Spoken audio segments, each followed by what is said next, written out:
खुरतिया नवा सहली पूछो नहीं कहली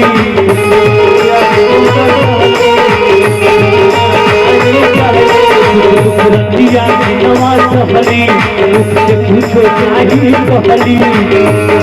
नवा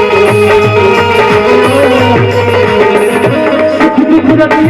मुझसे पूछो नहीं कहली। हाँ जी उनकर रोए दुखाई तो उनकर रोए दुखाई तो भलाई ना होई हो भलाई ना होई केहू केतन दुलारी भलाई ना होई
भूखे रह गई है अपना रोटी कम खाई है लेकिन अपना लड़का के भर पेट खियावेली माई के उठ रहा अपने सूखल पाकल खाके सबके धर्म बचा के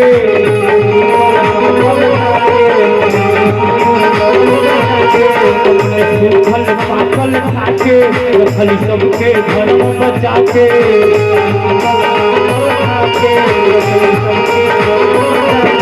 अपने सूखल पागल खाके हाँ जी सबके धर्म बचा के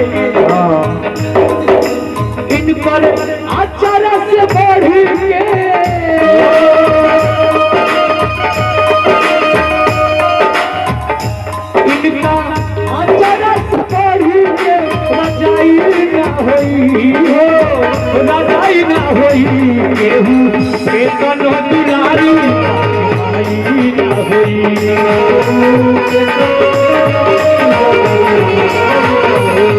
केहू केतन दुलारी भाई ना होई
प्रेम से बोल दी बजरंगबली महाराज की जय।